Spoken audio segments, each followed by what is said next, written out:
नमस्ते सम्पूर्ण।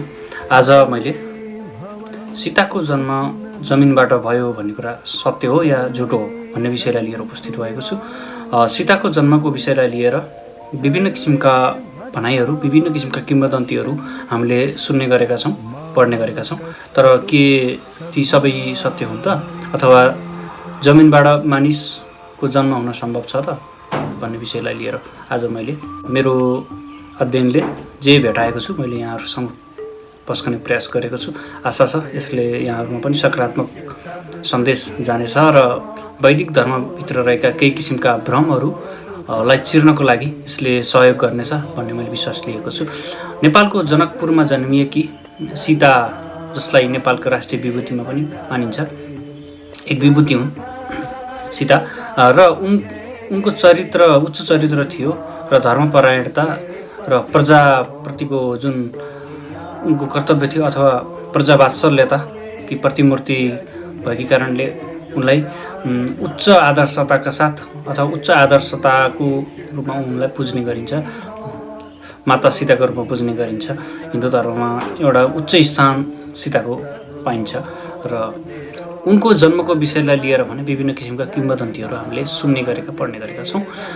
कतिपयहरूले भन्ने गर्नुहुन्छ सीताको जन्म चाहिँ माटोबाट अथवा धरतीबाट भएको, बाकसबाट भेटिएकी अथवा हलो जोत्दाखेरि भेटिएकी विभिन्न किसिमका कुराहरू छन्।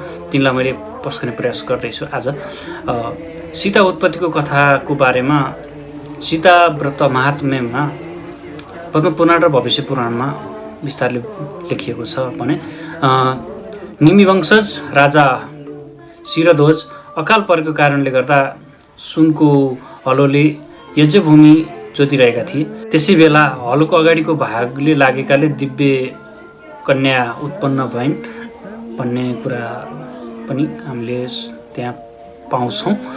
संस्कृत शब्दकोशमा हेर्दा सीता शब्दको अर्थ हुन्छ जमिनमा परेको डोब अथवा हलोको फालीबाट जमिनमा बनेको रेखा भन्ने अर्थ लाग्दछ भने सीताको जन्मको विषयलाई लिएर वाल्मीकि रामायण, त्यस्तै आनन्द रामायण, अद्भुत रामायण, अध्यात्म रामायण, त्यसपछि कम्ब रामायण जसलाई तमिल रामायण पनि भनिन्छ, त्यस्तै देवी भागवत, अनि नेपालको पहाडी भेगमा विशेष प्रचलित भानुभक्त रामायणमा पनि फरक फरक प्रसङ्गका कथाहरू हामीले भेट्छौँ। अन्य किंवदन्ती र प्रक्षिप्त रामायणहरू र देवी भागवतमा पनि उल्लेख भएअनुसार विश्वकर्मा अथवा मयकी छोरी मन्दोदरीसँग जब विवाह हुँदा रावणले पहिलो सन्तानका कारण आफ्नो वंश नाश हुन्छ भन्ने सुनेका कारण जन्मिना साथ कन्यालाई टाढा जनकपुरमा लगेर गाडेका थिए भनेर लेखिएको छ भने अद्भुत रामायणमा चाहिँ रावणले ऋषिहरूबाट करका रूपमा रगत असुल्ने गर्दथ्यो र एक ऋषिले सधैँ कुसको टुप्पाबाट निक्लिएको दुधलाई एउटा घैँटोमा जम्मा गर्दथे। रावणले त्यो घैँटो चोरेर दुध जति सबै आफ्नो घैँटोमा भर्यो र मन्दोदरीले आत्महत्याको प्रयासले गर्दा त्यही दुध जसमा रगत मिसिएको थियो त्यो खान पुगी उनी गर्भवती भइन् र त्यस गर्भलाई उनले जमिनमुनि गाडिदिएकी थिइन्। जुनलाई राजा जनकले जोत्दाखेरि सीता फेला परेकी हुन् भनेर भनिएको छ अद्भुत रामायणमा भने। आनन्द रामायणको कथा फेरि अलिकति फरक छ।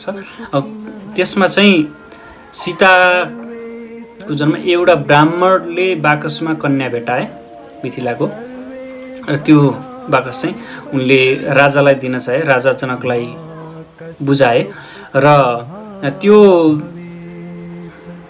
राजालाई बुझाइसकेपछि मिथिलाकोमा बाकस गाड्ने रावणले काम गरेका थिए। गाड्दाखेरि सीताले रावणलाई त्यति बेला श्राप दिएकी थिइन्, म तेरो र तेरो सम्पूर्ण वंशको सखा पार्नको लागि म लङ्का आउनेछु भनेर भनेकी थिइन् भनेर भनिएको छ भने कम्ब रामायणमा फेरि कम्ब रामायणका अनुसार कुशध्वज जो जनकका भाइ हुन् र उनकी छोरी कुशध्वजकी छोरी वेदवती रावणका कारण आगोमा होमिएर खरानी भएकी रावणका कारण आगोमा होमिएर खरानी भएकी थिइन् र त्यही खरानी वेदवतीले सीताको अवतार लिएकी थिइन् र यो कथा अनुसार सीता कुशध्वज र मालावतीकी छोरी भन्ने बुझिन्छ।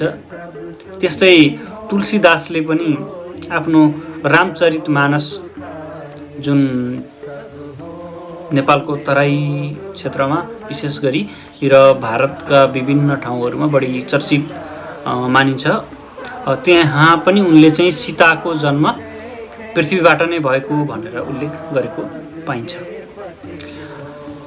र फेरि राजा जनकले आफ्नी पुत्रीलाई बेला बेलामा सम्बोधनमा के भन्ने गर्नु भएको छ भने ममात्मजा भनेर भन्नुभएको छ।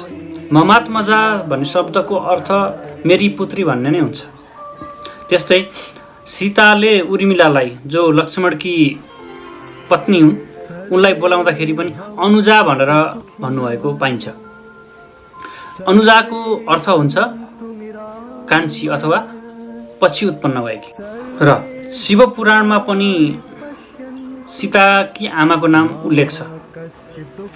पौराणिक समाजमा पुराणलाई पनि मान्ने गरिन्छ।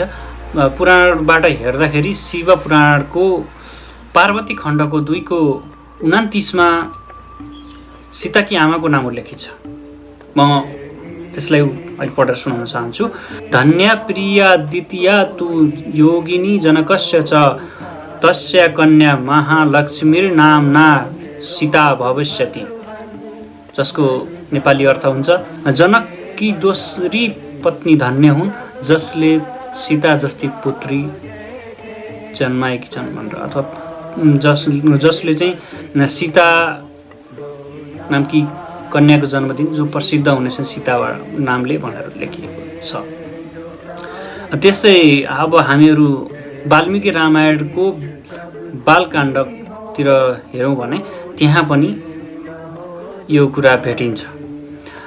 मिलावट गर्नेहरूले अथवा हाम्रा शास्त्रहरूलाई तोडमोड गर्न खोज्ने समूहले सीताको जन्मलाई एकदम अस्वाभाविक बनाउन खोज्यो, चाहे सकारात्मक सोच राखेर होस् या नकारात्मक सोच राखेर होस् अथवा चाहिँ बढाइ चढाइ गर्न खोजेर होस्, जे गरे तापनि पनि सीताको जन्मलाई एकदम अलौकिक देखाउन खोजियो।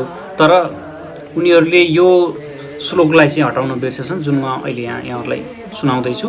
वाल्मीकि रामायणको बालकाण्डमा यो कुरा छ। बालकाण्डको राजसभामा जनकले आफ्नो त्यस राजसभामा सीताको र शिवधनुषको परिचय दिने बेलामा यो कुरा व्यक्त गर्नुभएको छ।